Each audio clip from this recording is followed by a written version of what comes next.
केवल रवि किरणों से जिसका संपूर्ण प्रकाशित है अंतर, उस श्री जिन वाणी में होता तत्वों का सुंदर सदर्शन बोध चरण पथ पर अविरल जो बढ़ते हैं मुनिगण, उन देव परम आगम गुरु को शत शत वंदन, शत शत वंदन, शत शत वंदन, शत शत वंदन। देव शास्त्र गुरु पूजन के आधार से पिछले 4-5 दिनों से अपनी यहाँ चर्चा चल रही है। बहुत ही सुंदर और मार्मिक पूजन है, गंभीर भाव भरे हैं। कल तक हम यहाँ कुछ छंदों की चर्चा कर चुके हैं, जयमाला की भी। स्थापना से लेकर अर्घ तक के छंदों की चर्चा हुई, उन सभी द्रव्यों की सार्थकता की बात कही, और अब यहाँ 12 भावनाओं की चर्चा जयमाला के माध्यम से की जा रही है।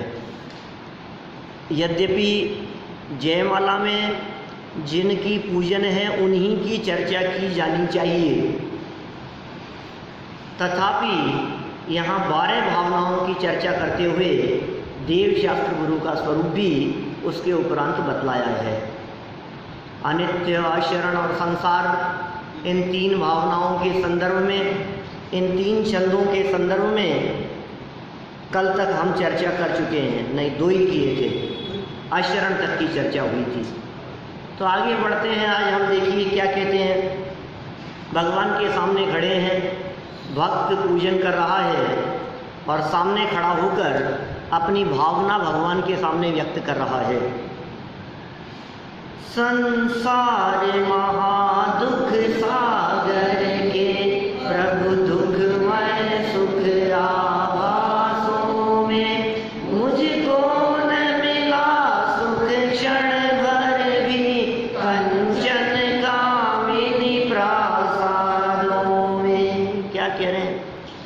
ये सच है, ये यथार्थता है, ये अपने स्वरूप को बतला रहे हैं। संसार कैसा है? महान दुख का सागर है।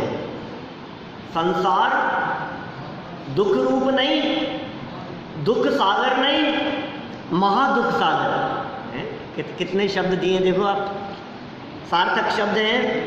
संसार महान, पहले तो कहा संसार में दुख है, तो इसके माथे पर से जो ही नहीं रहे कि हाँ दुख है तो ठीक है, इसमें क्या है। तो कहा नहीं, संसार तो दुखों का सागर है। हाँ होगा सागर है, ठीक है, नहीं महादुख सागर है। क्या है?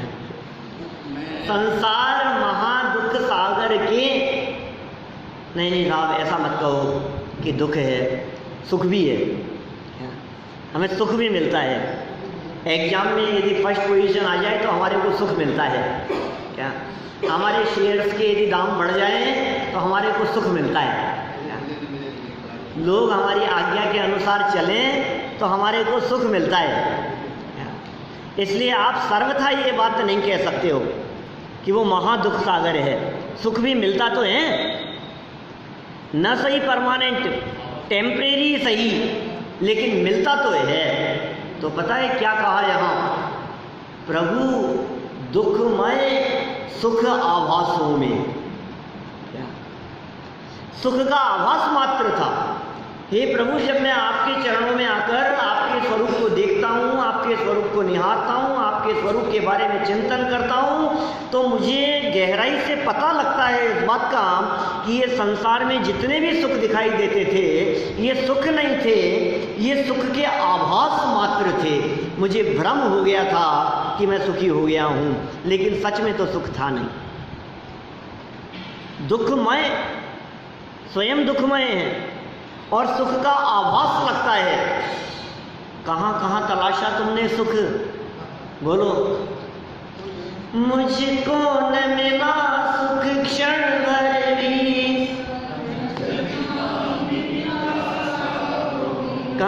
नहीं मिला है? मुझको न मिला सुख, सुख नहीं मिला, थोड़ी बहुत तो मिला होगा, यानी क्षण भर भी नहीं मिला। ये सब क्या हुआ कि वो लाइट चले गई इसलिए पिक्चर नहीं देख पाए, कि थोड़ी बहुत तो देख ली होगी, बीच में गई होगी, कि नहीं नहीं बिल्कुल भी नहीं देखी। क्या ये क्या कह रहे हैं यहाँ, क्षण भर के लिए भी मुझे सुख नहीं मिला, लेश मात्र भी सुख नहीं मिला मेरे को। क्या बात कर रहे हो, कहाँ कहाँ नहीं मिला ये बताओ। तुम्हें गलत जगह तलाशा होगा तुमने, क्या तुमने कहाँ ढूंढा था सुख को? भाई साहब जिस जगह हुआ वहीं तो तलाशना पड़ेगा। कहाँ कहाँ तलाशा?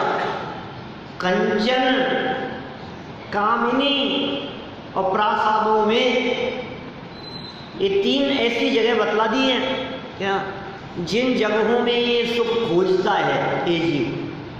गोल्ड, सोना, कंचन मतलब सोना, तो अकेला सोना ही, अकेले गोल्ड के कॉइन की बात नहीं है क्या। जितने भी सिक्के तुम्हारे पास में हैं, सोने, चांदी, रत्न, गहने, जेवर, जायदाद, धन, ये सब सब कंचन शब्द के अंदर शामिल हो गया। जितना भी धन है वो पूरा का पूरा धन, उसमें मुद्रा भी आ गई और धातुएं भी आ गई, ये सब कंचन शब्द में शामिल हैं। इसमें सुख ना मिला, मुझको न मिला सुख, मुझको सुख मिला नहीं, क्षण भर के लिए भी नहीं मिला। अच्छा कितना सुख मिलता है इस कंचन में, इस गोल्ड में है? कितने तोले का सेट बनाए कि सुखी हो? क्यों सर, कितने तोले का सेट बने बोलो, कितना होना चाहिए? कितना? 20 तोला का? जितना जितना ज़्यादा हैवी होगा उतना ज़्यादा भ्रमिक सुख तो मिलेगा, और पहनने पर पहना ही नहीं जाता, इतना भारी है। ये जो महंगे महंगे जो बेस बनते हैं, साड़ियाँ बनती है इतनी हैवी, क्या वो पहन लेते हैं तो चला नहीं जाता। बोलो कितना सुख मिल रहा है उसको। और वो जो गहने जेवर पहने और पहनने के बाद दूसरों को दिखाने के लिए तो पहने क्या, और घर आने के बाद मिनट नहीं सुहाते हमारे को। बोलो मिनट भी नहीं, और ऐसे खोल करके पटकते हैं क्या, जंजाल समझ करके, आफत समझ करके। यदि उनमें सुख मिलता हो तो मैं आपसे पूछना चाहता हूँ, आप इतने लोगों में से कौन कौन ऐसे हैं जो जेवर पहन करके सोते हैं? अरे जेवर पहन के भी सोता है क्या? डायमंड सेट पहन करके सोते हैं कभी? गोल्ड का, डायमंड का कोई सेट पहन करके? क्यों? अब सुख कहाँ चला गया उसमें से? था ही नहीं। ये सुखमय था, ये दुख रूप था, ये सुख का आभास था। दुखमय था और सुख का आभास मात्र था। कंचन में नहीं मिला, और कामिनी में, स्त्रियों में और महलों में। राजमहल भी शामिल हुए ये प्रासादों में। हमारे छोटे से बड़े बड़े महलों में ले जाते हैं लोग हमारे को, और ले जा करके कहते हैं पंडित जी हमारी छोटी सी कुटिया है। क्या दिखाना तो चाहते हैं बहुत बड़ी है, आलीशान, क्या, और शब्द क्या बोलते हैं पंडित छोटी सी, कुछ नहीं है, एक छोटा सा मकान है बस। क्या है? अच्छा तुम्हें सुख लग रहा है, तुम उसके प्रदर्शन में सुख समझ रहे हो। भाई साहब इनमें सुख नहीं है, इनमें आनंद नहीं है, ये धोखा है, ये भ्रम है, ये काल्पनिक सुख है। दरोगा जी ने बनाई थी हवेली। क्या? हमारे पड़ोस में मंदिर था, यहाँ हल्दियों के रास्ते में बहुत बड़ी हवेली बनाई, उद्घाटन समारोह रखा, क्या इनॉग्रेशन, क्या ऊंचे कुएं पर मंदिर है, दरोगा जी का मंदिर। तो उन्होंने हवेली बनाई वहाँ, और राजा जी को बुलाया, निमंत्रण दिया कि महाराज हवेली बनाई है और आपको आना है। राजा ने कहा हवेली बनाई है, रहने के लिए झोपड़े तो पशु भी बना लेते हैं, मंदिर बनाया होता तो दर्शन करने आता। और फिर क्या था, क्या जैसी हवेली बनाई उससे विशाल मंदिर बनाया फिर उन्होंने, फिर राजा को बुलाया। कुछ है इनमें दम, इन प्रासादों में। कल जुबा जुबा के किस्से थे, आज एक खंडहर के हिस्से हैं। जग के वैभव का हाल है ये, सब जीते जी के किस्से हैं। नहीं है ऐसा? अर्जुन और भीम सदृश योद्धा इस जगती तल पर आए थे, अपनी यादों के स्वर्ण महल कितनों ने यहाँ बनाए थे। बोलो क्या हुआ? अर्जुन भीम ऐसे बड़े बड़े योद्धा इस धरती पर आए थे, स्वर्ण महल बनाए थे उन्होंने अपनी अपनी यादों के। कल जुबा जुबा के किस्से थे, आज एक खंडहर के हिस्से हैं। जाते हैं हम लोग, चलो अच्छा हवा महल में क्या हालत है? और ताजमहल का क्या हाल बिगड़ रहा है? बोलो। यहाँ चंद्रमहल देख करके आओ, सिटी पैलेस जा करके आओ, और ऊपर राजाओं महाराजाओं के किले देख करके आओ, नारगढ़ में चले जाओ, जयगढ़ में चले जाओ, ये सब, और देखो ना उनको तो ऐसा लगता है ये क्या है, ये कुछ नहीं है, खंडर पड़े। ये महलों का हाल है ये, जिनमें आप सुख तलाशते हो उनसे ये जीव रोते रोते निकल जाता है, इनमें सुख नहीं है। तो फिर क्या करें? सच्चाई बतला रहे हैं आगे। मैं एकाकी एकत्र लिए सब ही यादें,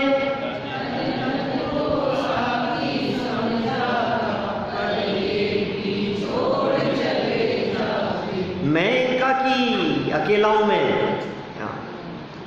एकत्व लिए और अकेलेपन से ही रहता हूं भी अकेला।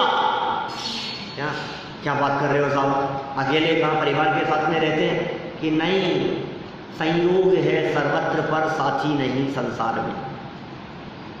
भीड़ तो बहुत है, क्या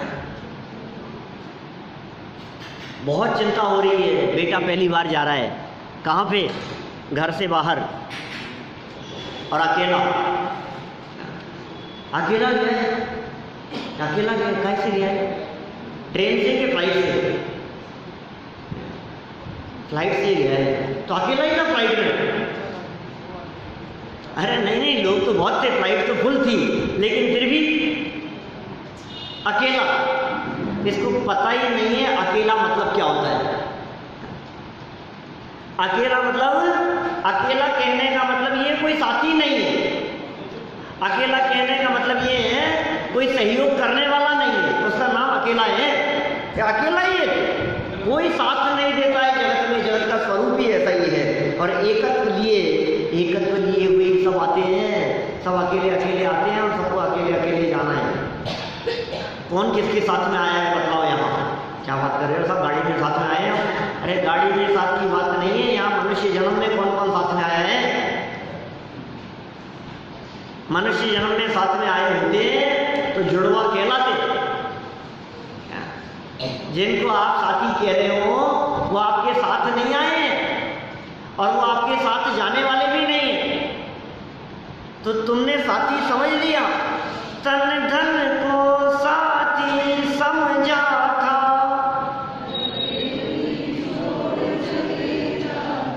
तन को साथी समझा था, धन को साथी समझा था। क्या? तन और धन दोनों ही छोड़ जाते हैं। धन तो जीते ही साथ छोड़ जाता है, और जीवन पूरा होता है तो तन भी साथ छोड़ जाता है, सब साथ छोड़ करके चले जाते हैं। तो क्या कह रहे हैं आगे? मेरे न हुए मैं इनसे अति भिन्न अखंड निराला हूँ, निज में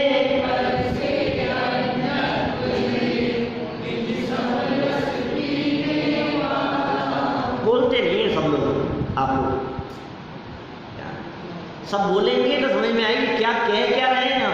हमारा ध्यान एक एक शब्द की तरफ जाना चाहिए। हे भगवान, सच में मैं तो समझता था मेरे साथ रहेंगे, और ये ऐसे साथी है, ये छोड़ छोड़ करके चल देते हैं। मेरे ना हुए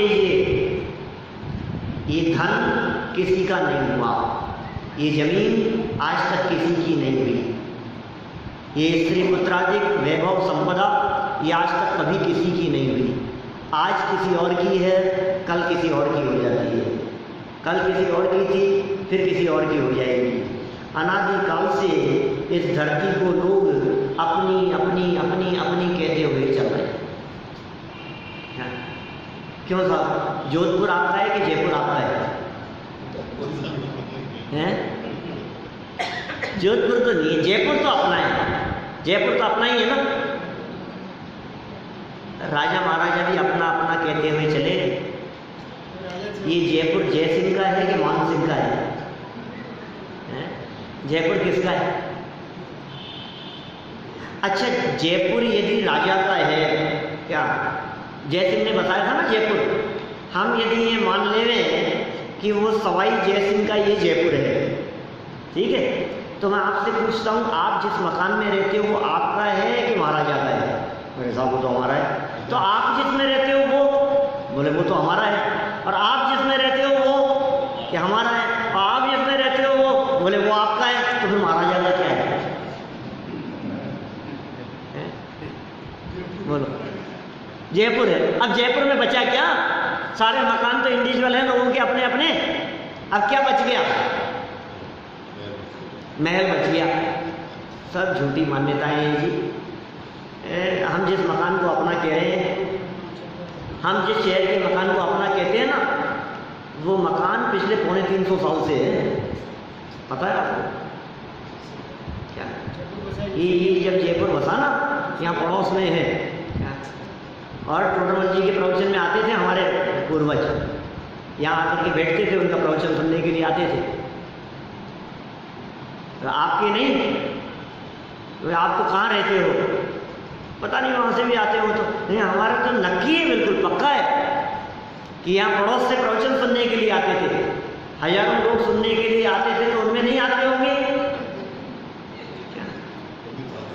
कभी तो आते ही होंगे। गलत कह रहा हूँ क्या पिताजी साहब? आते ही होंगे, निश्चित बात है। और क्या, अब देखो ये 3 पीढ़ियों से आ रहे हैं यहाँ प्रवचन सुनने के लिए, 3 का तो इनको पता है क्या। अब दादाजी के पिताजी भी आते थे क्या? जब जब जयपुर आते थे तब यहाँ आते थे सुनने के लिए। क्या कह रहे हैं आप भाई साहब? इस मकान को जिसको आज आप अपना कह रहे हो, ये आपके पहले आपके पिताजी का नाम था, उससे पहले वो जमीन उनके पिताजी के नाम थी, उससे पहले उनके नाम थी, उससे पहले किसी और के नाम थी। और होता क्या है, जमीन से तो पूछो क्या परिवर्तन हो जाता है। जमीन से पूछा है कि नहीं आपने? एक मकान सामान्य में है, मानसरोवर में है, और यहाँ हम बैठे हैं। वो मकान हमारा था, और यहाँ बैठ करके हमने टेबल पर बैठ करके कुछ साइन वाइन की किसी कागज के ऊपर, क्या, और आपने कहा आज से हमारा हो गया। ये क्या हुआ है? न आपने मकान देखा, न हम वहाँ गए, कुछ भी नहीं, और कागज वागजों के ऊपर कुछ साइन वाइन करके ये समझता है कि अब ये मेरा हो गया, अब ये तुम्हारा हो गया। वाह रे वाह, अपने मन में ही करता रहे तो कुछ भी। जब जमीन से तो कुछ किसकी है? ये जमीन कभी किसी की नहीं होती। मेरे न हुए ये, मैं इनसे अति भिन्न अखंड निराला हूँ।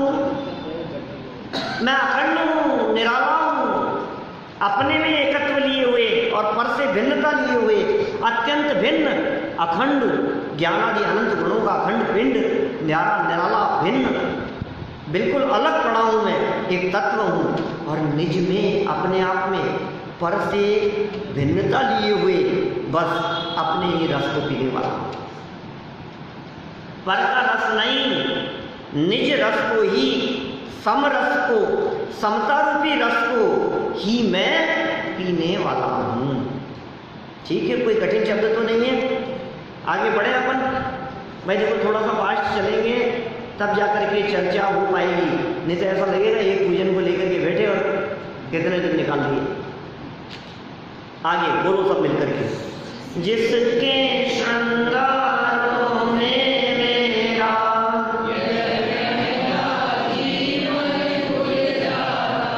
अत्यंत अशुचि जड़ काया से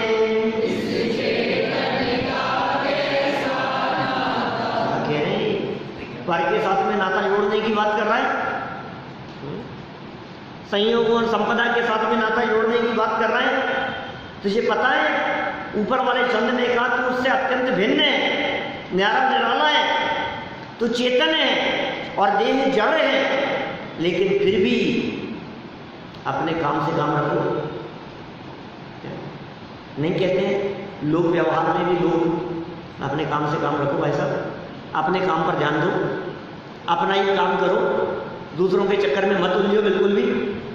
ये शरीर तुम्हारा है कि पर है? ये शरीर पर है, ये शरीर पड़ोसी है, इस पड़ोसी के चक्कर में उलझ रहा है। इस पड़ोसी के चक्कर में क्या कर रहा है? जिसके श्रृंगारों में मेरा, किसी और का नहीं, श्रृंगार करने में। अरे नहीं नहीं, श्रृंगार मंगार का अपना काम, श्रृंगार का अपने काम थोड़ी ना, श्रृंगार तो इधर पार्ट वाले लोगों का काम है, अपना नहीं। वे आईने के सामने खड़े होकर के शेव बनाता रहता है, बाल संवारता रहता है, मूछें सेट करते रहते हैं। क्यों साहब? आसान काम थोड़ी ना मूछें सेट करना, कितना टाइम लगता है, कितना मेंटेन करके चलना पड़ता है भाई साहब, बहुत ध्यान रखना पड़ता है। जिसके श्रृंगारों में बहुत महंगा जीवन, ये जीवन बहुत महंगा है, ये जीवन बहुत दुर्लभ है, बहुत मुश्किल से मिला है, हमें पता नहीं है। कल मैंने कही किसी से ये बात, हमें पता नहीं है। एक हमारे परिचित हैं कोई, तो उन्होंने हमसे ये बात कही, अरे अपन तो अपनी लाइफ अपने हिसाब से जीते हैं, क्या टाइम टाइम है अपने पास तो खूब है। मैंने कहा आप रिटायर्ड हो रहे हैं, रिटायर्ड हुए हैं, आपके पास टाइम ही टाइम दिखता है, हमें लगता है हमारे पास में टाइम नहीं है। टाइम नहीं है। कभी कभी इतना गहराई से विचार आता है कि ये जो अपने वीतरागी संतों ने, मुनिराजों ने, ज्ञानी धर्मात्माओं ने, विद्वानों ने जो साहित्य साधना का अपूर्व काम किया, ये मोटे मोटे ग्रंथ लिख दिए, उन्होंने अपना जीवन लगा करके वो ग्रंथ लिखे, वो तो लिख करके चले गए और हमारे पास में पढ़ने के लिए भी फुर्सत नहीं है। हम उन्हें पढ़ भी नहीं पा रहे, इतना भी टाइम नहीं है हमारे पास में कि हम उन्हें पढ़ सकें। लिखना तो बहुत दूर की बात है। कुछ पेज लिखता है तो पूरा पसीना निकल जाता है, नीचे से ऊपर तक तेल निकल जाता है, आसान काम नहीं है। 2 पेज लिख करके देखो आप। और जब ये पूरे पूरे ग्रंथ लिखे उन्होंने, हमारे पास पढ़ने के लिए टाइम नहीं है, टाइम नहीं है हमारे पास में। उन्होंने कहा अरे साहब क्या बात कर रहे हो, टाइम ही टाइम है। मैंने कहा आपको टाइम दिख रहा है, कल जो वाक्य कहा था वो कहता हूँ, आपको टाइम दिख रहा है, लेकिन सच्चाई ये है इस मनुष्य जन्म में किसी को पता नहीं है कि इसके पास में कितना टाइम है। मैंने कहा उनसे, हो सकता है 70 साल वाले व्यक्ति के पास में 10 साल बचे हों और 20 साल वाले के पास में मात्र 2 साल बचे हों। हो सकता है कि नहीं? जिसकी उम्र अभी 20 साल है उसके पास में लाइफ के सिर्फ 2 साल बचे हैं। जिसकी उम्र 60-70 साल है उसके पास में लाइफ के भी 10 साल बचे हैं। तो कुछ भी हो सकता है ना, हमें पता नहीं है हमारी लाइफ का कितना टाइम बचा हुआ है, कहाँ जा रही है हमारी ज़िंदगी। खाने में, पीने में, सोने में, कमाने में, इकट्ठा करने में, जोड़ने में, इसी में तो हमारी ज़िंदगी जा रही है।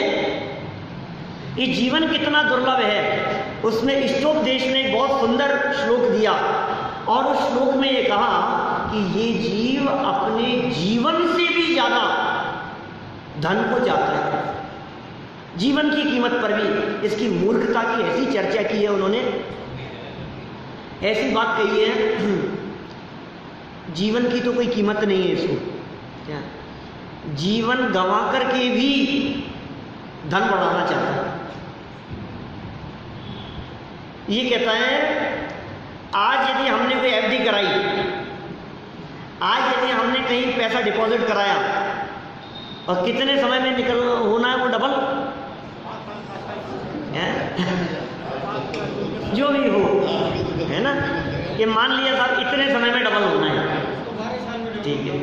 अब जो कुछ भी हो साहब, सबका अलग अलग है। आप 12 साल वाले हो तो कोई बात नहीं, क्या कम वाले भी तो हो सकते हैं लोग। अच्छा, इतने समय में डबल होना है, ठीक है। अब ये सोचता है कि कितना जल्दी से जल्दी ये टाइम निकले कि डबल हो। बोलो क्या सोच रहे हैं आप?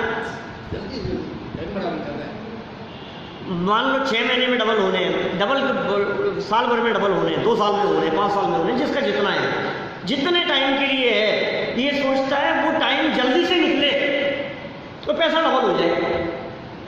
हम ये कह रहे हैं जो टाइम तेरा जल्दी से निकला है, जिसको तू जल्दी निकालना चाह रहा है, तुझे पता है वो बीता हुआ समय लौट करके नहीं आएगा, वो कितना बहुमूल्य है।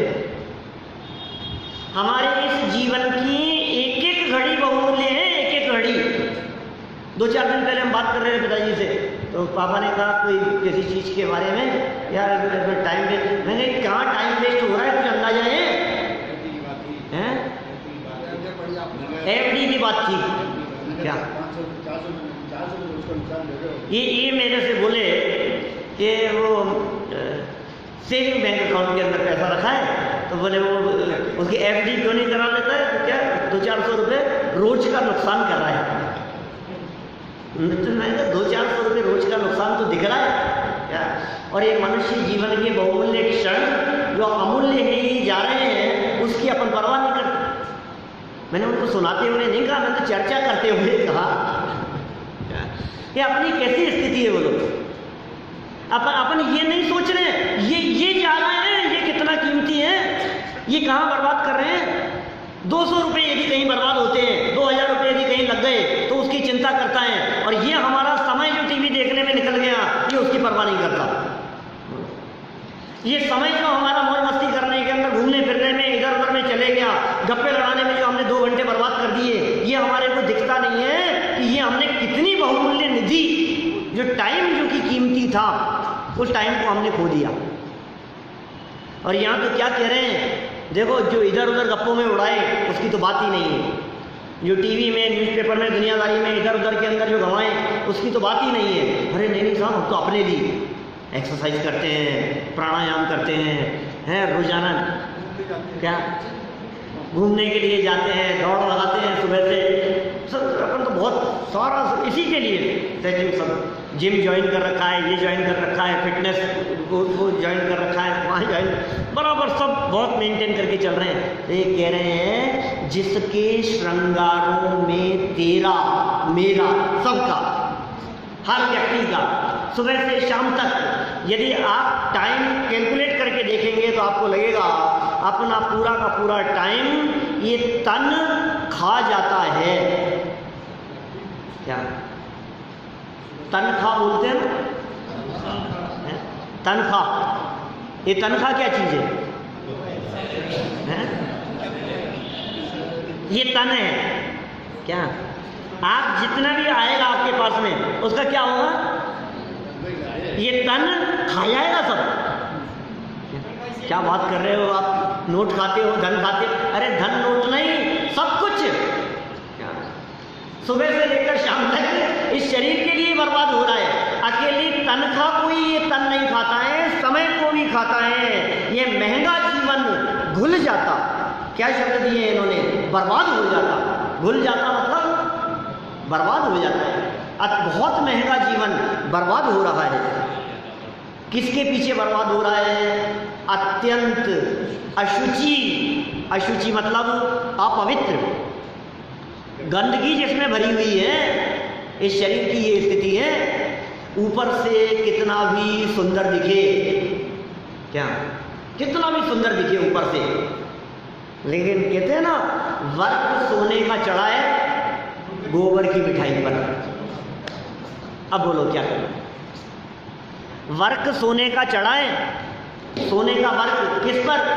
मिठाई किसकी है? गोबर है अंदर और ऊपर चमक रहा है। ये ऊपर चमक रहा है और अंदर गोबर भरा है। गोबर ही तो है। गाय की पॉटी को गोबर कहते हैं, इंसान की को क्या कहें बोलो? ये तो भरी तो है अंदर पेट में,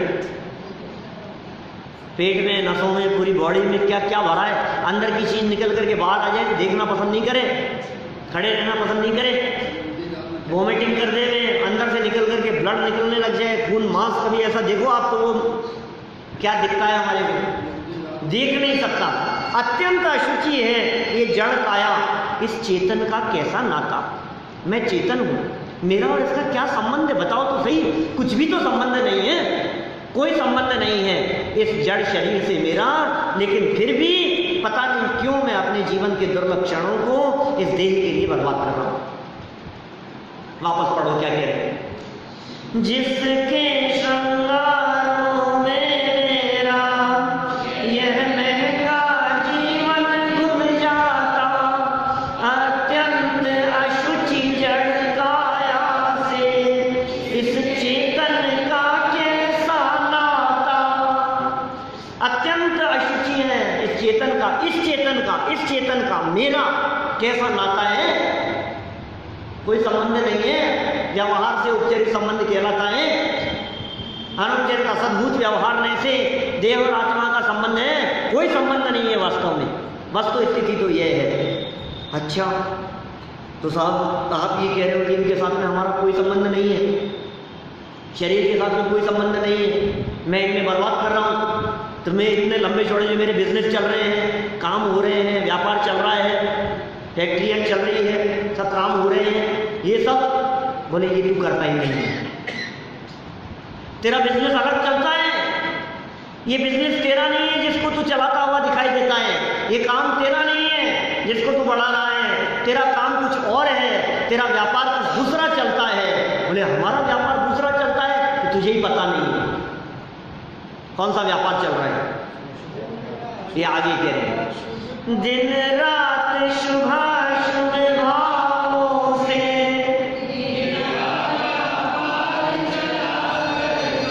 मानस वाणी और काया से आश्रम का द्वार खुला रहता।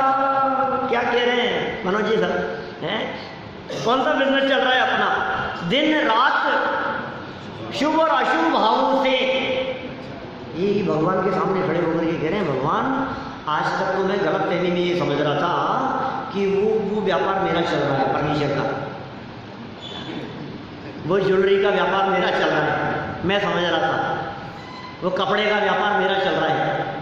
सबके हैं आप लोगों के अलग अलग हैं, ये व्यापार मेरा चल रहा है, मैं ये समझ रहा था आज तक। लेकिन सच्चाई ये है कि मेरा व्यापार तो शुभ और अशुभ भावों से चलता है।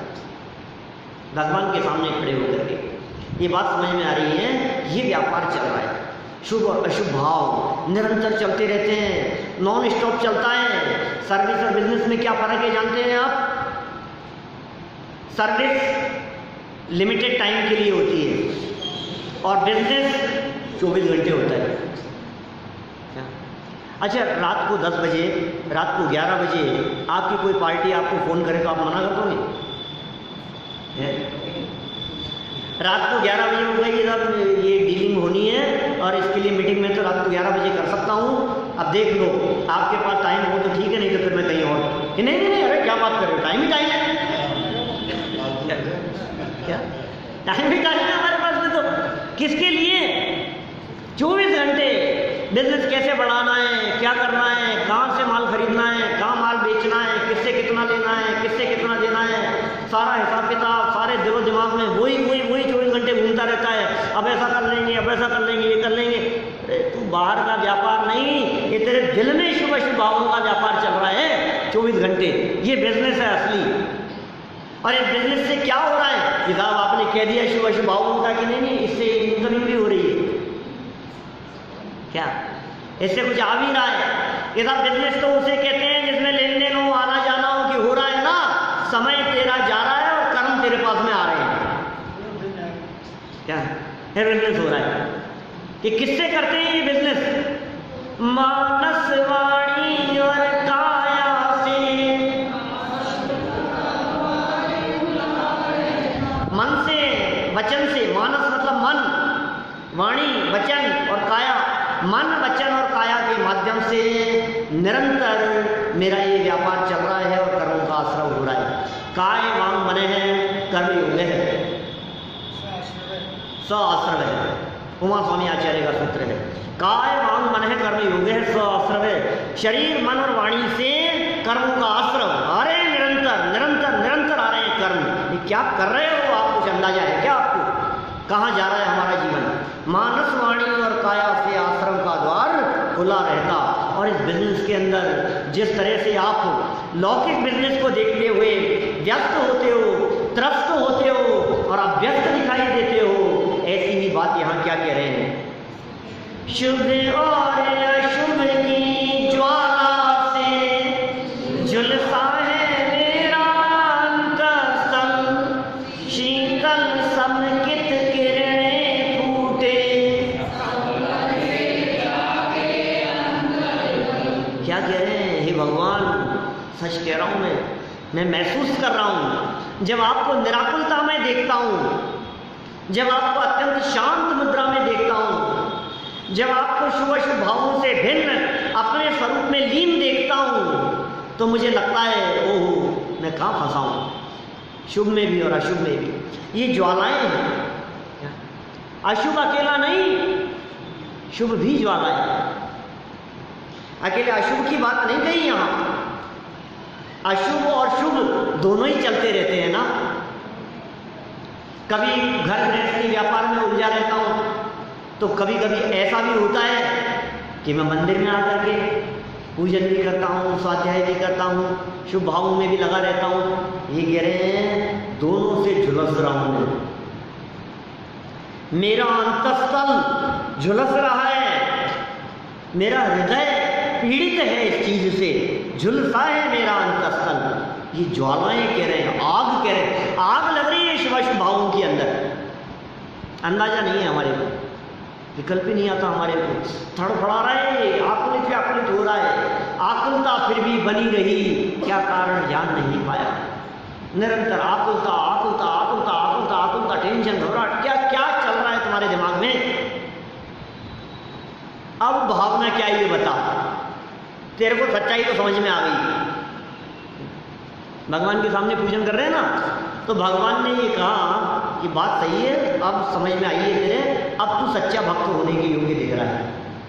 अब तक तो झूठा भक्त था, भक्त के वेश में भिखारी आता था, सच्चा भक्त था नहीं अब तक तो।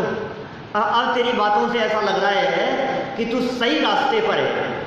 यदि सच में तेरा शुभ और अशुभ भाव इनके माध्यम से व्यापार चल रहा है, तुझे ऐसा लगता है, इससे कर्म का आश्रम हो रहा है, तुझे ऐसा लगता है, तुझे ऐसा लगता है कि मैं शिवाशुभ भावों की ज्वालाओं में जल रहा हूँ, ये मुझे पीड़ित करने वाले हैं, तो सुन, अब बता अब तू क्या चाहता है? तो प्रभु अब तो एक ही चीज चाहता हूँ कि शुभ भी ना हो, अशुभ भी ना हो, पुण्य और पाप दोनों ना हो, और समकित की शीतल किरणें फूट पड़े, ये मेरी भावना है।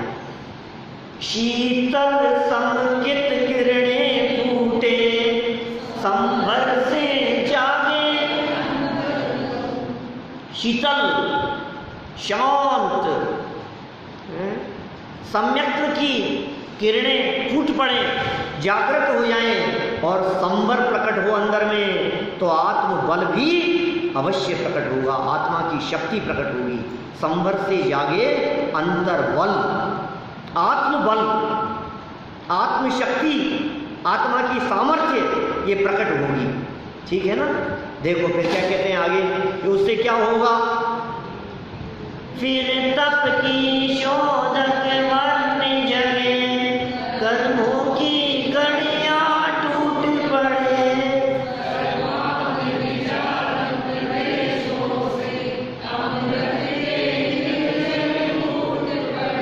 क्या कह रहे हैं? शीतल, ये तो हो गई नीचे वाली लाइन। फिर तप की शोधक, शोधने वाली, कर्मों को जलाने वाली, वन्ही अग्नि जगे, जागृत हो। संवर के बाद में होगी निर्जरा। जब संवर होगा तो निर्जरा कार्यकारी है, अंदर में तप होने लगा, अंदर में अपनी आत्मा का शोधन होने लगा। वो अग्नि अंदर में जली, ध्यान रूपी अग्नि जब अंदर में जलती है तो समस्त कर्मों की जितनी कड़ियाँ हैं वो सब टूट पड़ती हैं। कर्मों की कड़ियाँ टूट पड़े और फिर आत्मा के सभी प्रदेशों से अमृत के झरने फूट पड़े। क्या अमृत के निर्झर फूट पड़े। क्या गजब मार्मिक बात के लिए इन्होंने यहाँ सर्व अंगों से सर्वांग निज आत्म प्रदेशों से, आत्मा के प्रदेश प्रदेश से अमृत के झरने, निर्झर मतलब झरने फूट पड़े, अमृत झरने लगा, आनंद का वेदन होने लगा, अतीन्द्रिय आनंद का रसास्वादन होने लगा। ये बड़ी अद्भुत बातें हैं। ये अपन ने निर्जरा के छंद तक की आज यहाँ चर्चा कर ली है। आगे के छंदों की चर्चा फिर आगे करेंगे, लेकिन इस पूजन को करते हुए, इन शब्दों को और इन पंक्तियों को गुनगुनाते हुए यदि आप आनंद लेंगे तो निश्चित रूप से हमारा समय आनंद में बीतेगा। हम सभी सच्चे आनंद को पहचान कर, सच्चे सुख को पहचान कर, क्षणिक सुख से दृष्टि हटाकर अपने स्वरूप में लीन हों, इसी भावना से बात को विराम देता हूँ।